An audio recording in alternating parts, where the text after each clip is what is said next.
샬롬, 저는 홍익대 캠퍼스에서 훈련받고 있는 홍익대 CCC 박상준 순장입니다. 삶을 살다 보면 예상치 못한 어려움에 부닥칠 때가 있습니다. 하나님이 왜 이런 어려움을 허락하시는지 도무지 이해할 수 없고 괴롭기도 합니다. 하지만 바로 그러할 때 우리가 생각지도 못한 하나님의 구원의 은혜가 주어진다는 사실을 믿으며 오늘도 말씀의 은혜를 풍성히 누리시길 축복합니다. 오늘 말씀은 진멸당할 위기에 처한 유다인들을 위해 왕에게 나아가 달라는 모르드게의 부탁을 듣고 당황하지만 위기를 통해 자신과 자신의 삶의 위치를 깨닫는 에스더의 모습을 다루고 있습니다. 아달월 30일 하루 동안 모든 유다인을 죽이고 재산을 탈취하라는 왕의 조서가 페르시아 전역에 전해지자 수산성은 혼란에 빠졌습니다. 모르드게를 포함한 각 지방의 모든 유다인들은 옷을 찢고 굵은 베옷을 입고 재를 뒤집어 쓰고 금식하며 대성통곡을 하였습니다. 이를 통해 유다인들이 얼마나 절망에 빠져 있는지 짐작할 수 있었는데요. 모르드게가 대궐 문 앞에서 대성통곡하자 에스더의 시녀와 내시가 에스더에게 이를 알렸습니다. 상황에 대해서 자세히 알지 못했던 에스더는 입고 있던 의복을 모르드게에게 보내 굵은 베옷을 벗기고자 했지만 모르드게는 이를 받지 않았습니다. 그러자 에스더는 내시 하닥을 시켜 현재 상황에 대해 알아보도록 명령하였고 하닥은 모르드게를 통해 알게 된 유다인들이 처한 상황을 에스더에게 전달합니다.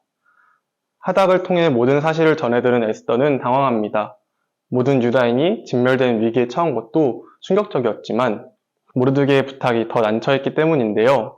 사촌 동생이자 왕후라는 높은 신분의 에스더에게는 이 부탁이 그리 어렵지 않아 보일 수도 있습니다.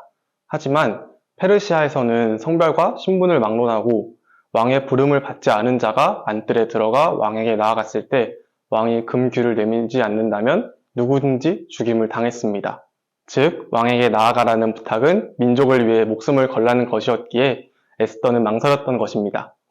이전부터 하나님을 신뢰하고 항상 모르드게에게 순종하던 에스더였지만 갑자기 민족이 진멸당할 위기에 놓였다는 소식을 들은 것도 충격적인데 민족을 위해 죽음을 무릅쓰고 나아가라는 부탁까지 받았으니 망설일 수밖에 없었을 것입니다.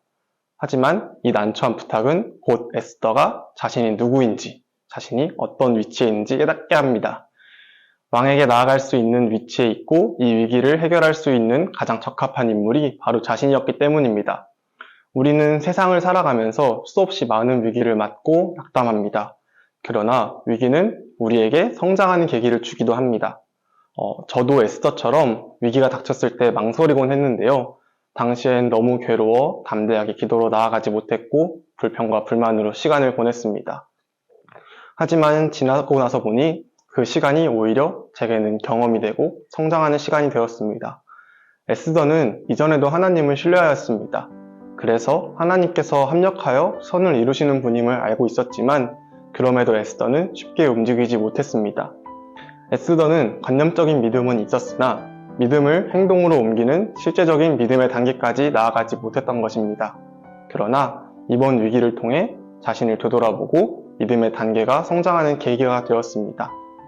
때때로 하나님은 우리를 성장케 하시기 위해서 시험을 주기도 하십니다. 그러나 동시에 우리를 사랑하시는 하나님께서는 우리에게 늘 좋은 것을 준비하시고 선한 길로 인도하십니다. 합력하여 선을 이루시는 하나님을 신뢰하며 담대히 나아가는 여러분이 되시길 소망합니다. 샬롬.